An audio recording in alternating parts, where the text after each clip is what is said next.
Welcome to the Town Matters podcast. We're bringing you brief updates about what is going on in Brattleboro town government and what is on the horizon for this wonderful, kind, and caring community in southeastern Vermont. I'm your host, John Potter, the town manager, broadcasting from the BCTV studios in Brattleboro, Vermont. Today, we're going to talk about the Brattleboro Select Board meeting that happened on August 15th, and we'll look ahead to the agenda for the upcoming meeting on September 5th, right after Labor Day. So August 15th, a 7-item consent agenda was unanimously approved to authorize renewal of the West Brattleboro Village Center designation, to award 3 bids for fire alarms and propane, to authorize the use of $150,000 from the Global Warming Solutions Fund for work at Memorial Park, and 2 letters of support, one for a flashing beacon and crosswalk on Putney Road at the intersection with Wantasticate, and also a letter requesting a new permanent bus stop at the chalet. Under new business, a first-class and third-class liquor license was approved for Midnight, a new downtown establishment that will be located where the Mole's Eye used to be.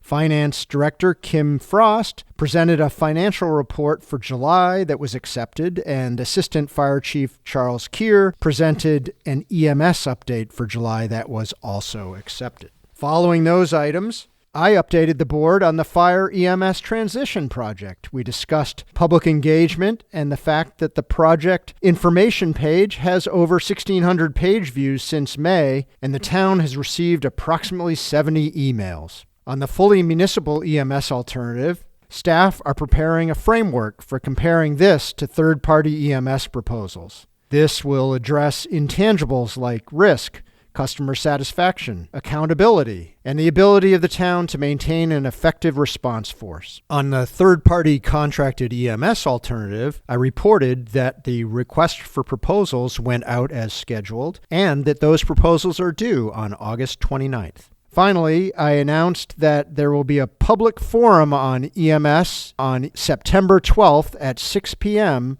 at the Brooks Memorial Library.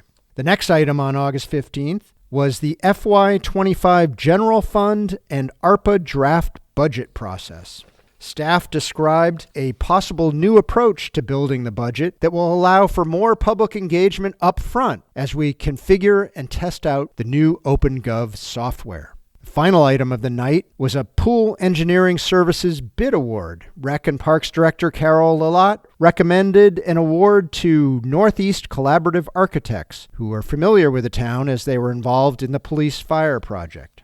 This was approved by the board in a 5-0 vote.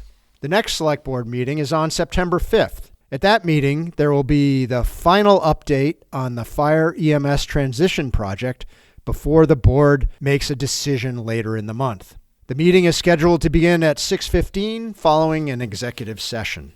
On the agenda are a number of items for consent. We've got several liquor licenses, one for Bar 580 and one for Variety Plus that will be considered, a bid award for utility division vehicles, several grant acceptances and appropriations, and several parade permits for consideration. There will be an item to appoint a deputy health officer for the town and direction from the board on the FY25 budget process. On new business, town staff will update on security services and town safety generally, and also there will be that Fire-EMS transition update. Under that item for Fire-EMS, there will be public engagement update with insights from other communities. There will be a third-party contracted EMS alternative update and a review of the proposals we hope to receive. And finally, consideration of a draft comparison matrix that will allow the RFP proposals to be compared with the fully municipal approach.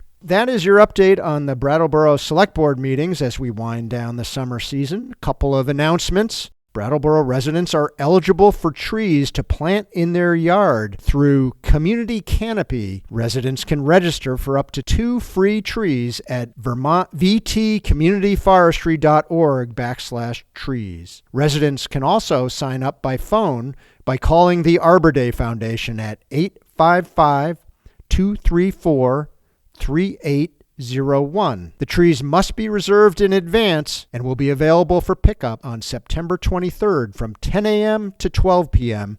at the Brattleboro Department of Public Works located at 211 Fairground Road. The tree giveaway is being coordinated by the Brattleboro Tree Advisory Committee and the Vermont Urban and Community Forestry Program. Also, folks can register online for Fall Rec and Parks programs, which are now available. This podcast was put together to communicate in a different format about what is going on in town government in Brattleboro. We hope you find it helpful. Please let us know at townmatters@brattleboro.org if you have any suggestions on what we could do better. And a shout out to Alex Fisher, who let us know that this is a good podcast to wash the dishes to. Thanks for listening, and be well in Brattleboro.